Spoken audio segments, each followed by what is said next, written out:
मैं रामनिवास शाचार्य श्री कल्याण राजकीय कन्या महाविद्यालय शिखर। आज मैं आपको राजा राम मोहन राय के सामाजिक विचारों के बारे में बताऊंगा, चर्चा करूंगा। तो इसमें हम देखते हैं कि सबसे जो उनका पहला विचार था, प्रमुख विचार था, वो था सती प्रथा के विरुद्ध संघर्ष। विचार क्या, उन्होंने संघर्ष किया, एक कदम वो आगे बढ़ गए। तो पहला यहाँ पर जो सुधार है वो है सती प्रथा के विरुद्ध संघर्ष का। इसके अनुसार पत्नी को अपने पति की मृत्यु के बाद चिता में जिंदा जलकर, जिसको आत्मदाह कहा जाता है, करना पड़ता था।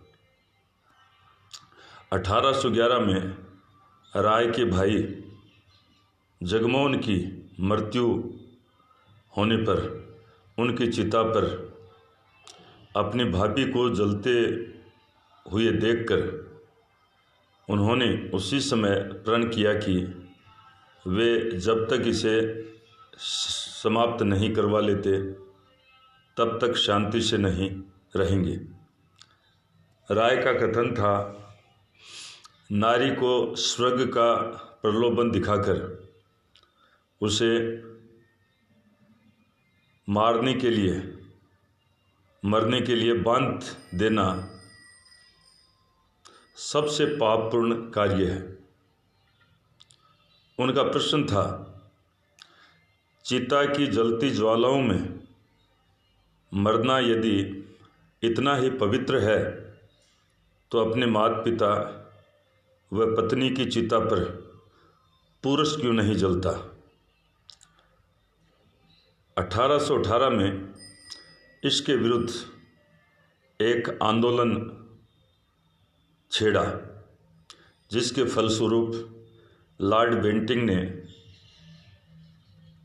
1829 में नियम 17 द्वारा सती प्रथा निषेध कानून पास कर दिया। तो यहाँ पर हम देखते हैं कि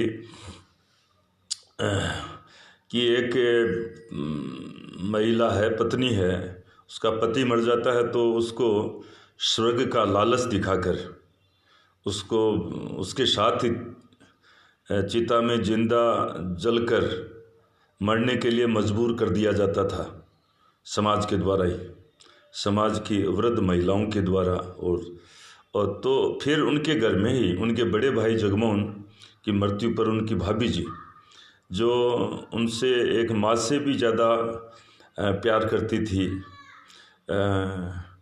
उनका ज़्यादा ध्यान रखती थी, इस प्रकार से उन्होंने माँ जैसी भाभी महिला को खोने पर वो नहीं चाहते थे कि वो भाई साहब के साथ जिंदा जले, पर ये उन्होंने अपने आँखों से देखा।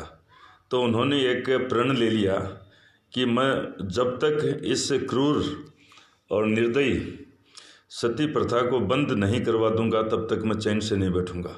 और 1818 में वो इसको लेकर एक आंदोलन का रूप छेड़ दिया और आखिर में जाकर उनको सफलता मिली कि 1829 में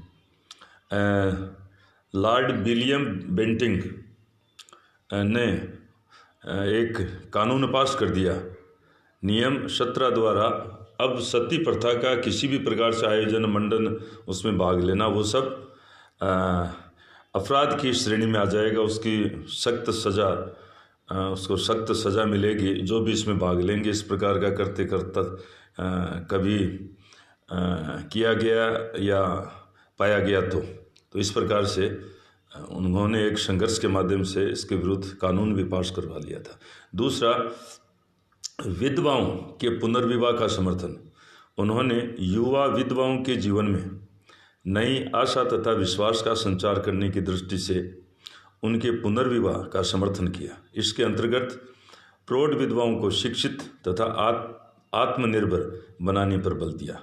देखो, एक तो पहले छोटी उम्र में विवाह हो जाते और बहुत ही युवावस्था में कोई महिला विधवा हो जाए तो उसमें उसका क्या दोष है, पर उसको एक जीवन भर के लिए एक विधवा का, जिसमें अच्छा पहनना, खाना, सारे सब, उसका जीवन एक निरीह प्राणी, जो कहते हैं कि विधवा के दर्शन हो जाएं, यदि वो रास्ता काट ले तो फिर अपशकुन हो जाता है, इस प्रकार का वो दयनीय जीवन उनको जीना पड़ता था। तो उन्होंने उन जैसी महिलाओं का पुनर्विवाह, और जैसे कोई प्रौढ़ विधवा हो जाए तो उसको भी शिक्षित करना, फिर उसको आत्मनिर्भर बनाने, उनको ऐसा कोई हस्त कौशल है और है या कोई राज्य की ओर से मदद है तो इसकी वो आत्मनिर्भरता का जीवन जी सके। तीसरा, बहुविवाह प्रथा का विरोध। राय नारी की दयनीय स्थिति के लिए धनाढ़ लोगों में प्रचलित बहुविवाह प्रथा को उत्तरदायी मानते थे। उनका यह प्रयास था कि दंडाधिकारी की आज्ञा के बिना कोई व्यक्ति पहली पत्नी के जीवित रहते दूसरा विवाह न कर सके।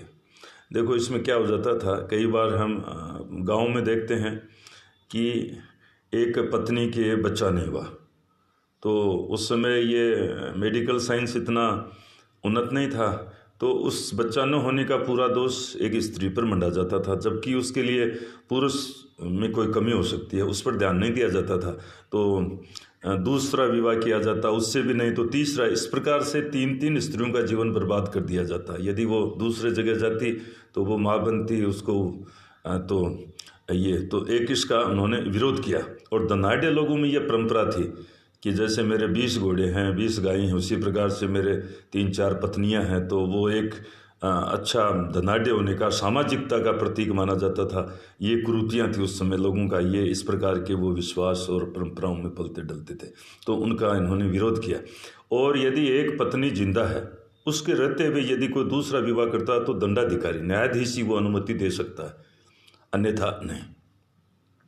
नारी उत्थान एवं उत्कर्ष। राय के समय नारी की स्थिति दयनीय थी, उसका जीवन पुरुष के अधीन था। विधवा नारी तो दुखों की साक्षात मूर्ति थी।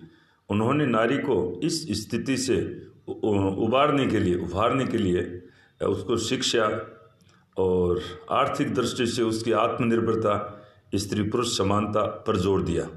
उन्होंने 1822 में उत्तराधिकार के विद्यमान हिंदू नियम के अनुसार नारी के प्राचीन अधिकारों पर आधुनिक अतिक्रमण के निबंध में नारद, याज्ञवल्क्य, बृहस्पति जैसे प्राचीन विधिवेताओं के विचारों को उद्धृत करते हुए लिखा कि पति द्वारा छोड़ी गई संपत्ति पर पत्नी का उतना ही हिस्सा है जितना कि पुत्र का होता है, अर्थात माता और पुत्र का हिस्सा बराबर, और यदि पुत्री है तो उसका 1/4 होगा। वे नारी की विश्वसनीयता पर भरोसा करते थे। विधवा आत्मदाह है, स्वयं में नारी की विश्वसनीयता, साहस और बलिदान का बड़ा प्रमाण था, जबकि बहुविवाह प्रथा पुरुष की अविश्वसनीयता और चरित्रहीनता का प्रमाण था।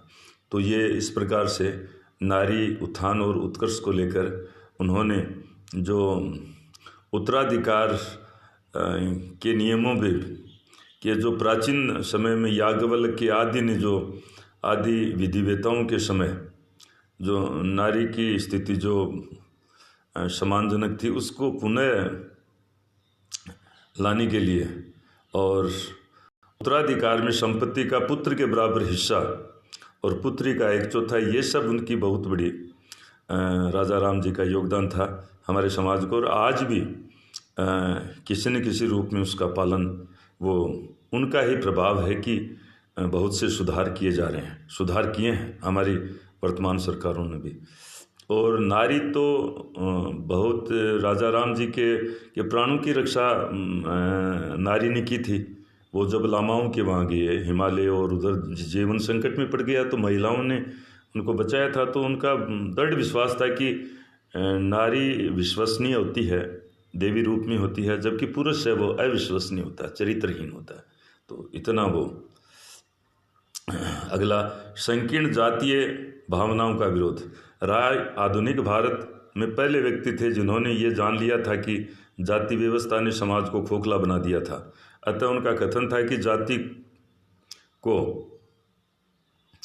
बौद्ध जाति का बोध जन्म से नहीं कार्य से होता है और श्रेष्ठता जाति में नहीं अपितु गुणों में निहित होती है।